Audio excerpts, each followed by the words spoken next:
Ladies and gentlemen, dear distinguished guests, and dear distinguished friends, happy to be back in India. I left on Sunday, so I'm back after 4 days. I had the privilege of being part of the delegation of the President of the Republic of Finland, Dr. Alexander Stubb, on an official visit, including a very warm and friendly reception by the Prime Minister Modi himself.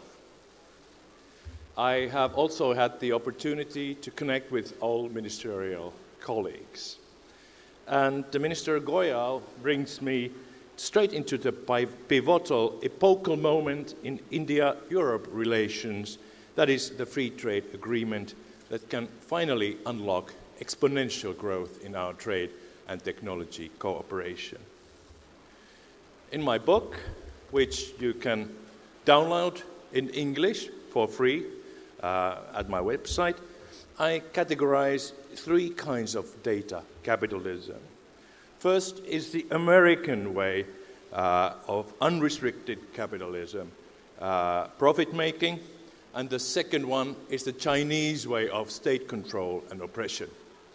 In the current geopolitical situation, it is even more important than ever to find the third way, the European, and now after the FTA and the very successful AI Impact Summit here in Delhi, I would call it the Indo-European way of human-centered, responsible and respectful technology, including artificial intelligence.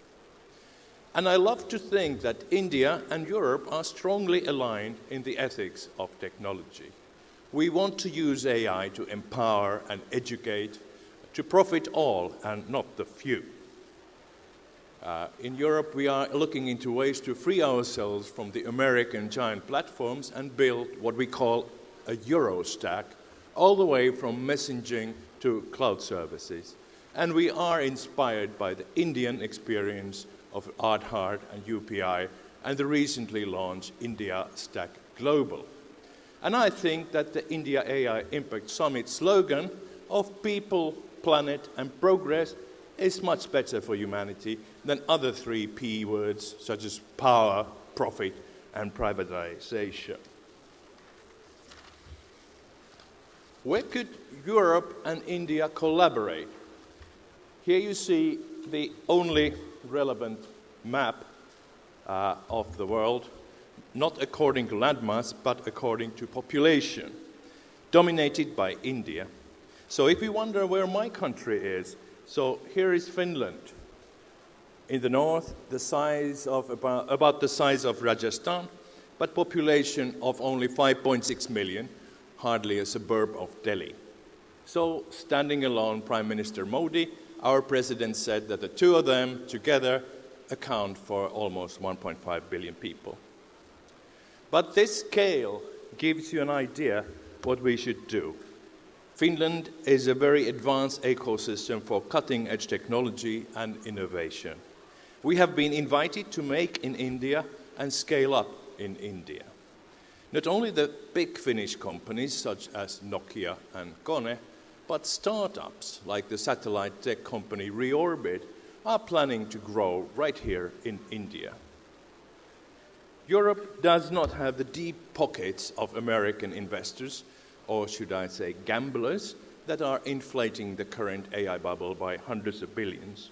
We have had to rely on public-private partnerships to build a robust data infrastructure, such as the European High-Performance Computing Consortium, whose most powerful supercomputer resides in northern Finland in the remotest location.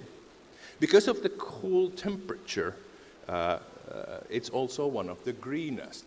Its annual electricity bill is some $50 million cheaper than that of the rivals. Real-life applications of AI need zero latency, high-performance connectivity, such as 6G networks, where Finland and Nokia are world leaders. As a former Minister of Transport and Communications, I'm adamant that there will be no autonomous vehicles without advanced AI, edge computing, and zero-latency 6G communications from the vehicle sensors to the AI command. And the next step is quantum. I'm proud to be an advisor for quantum company IQM, soon to be listed on NASDAQ, which has built more actual up and running quantum computers than any other, including big American companies. That's our previous President Niinistö on the lower right corner.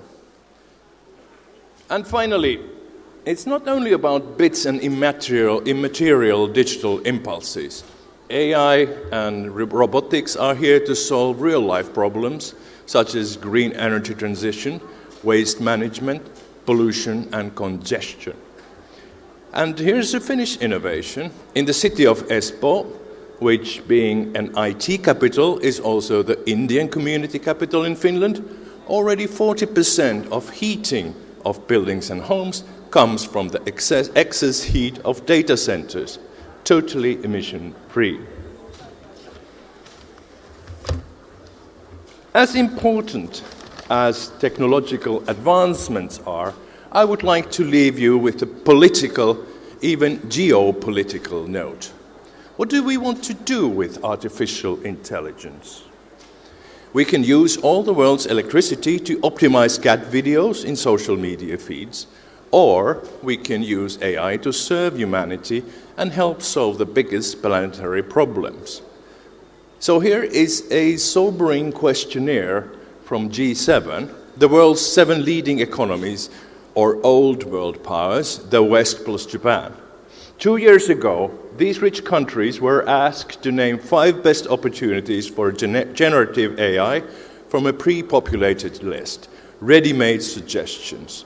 So 7 votes is then the maximum, and all of G7 countries voted for productive gains and business innovation. 5 of the 7 wanted to help solve climate crisis. I don't know what the other 2 were thinking. But when suggested that AI could help eradicate poverty and hunger from the world, no one cared. 0 votes from the rich countries.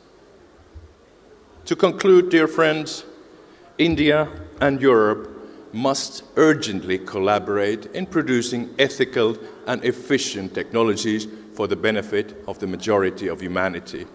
This is the mission for the future of European and Indian technology. Thank you very much.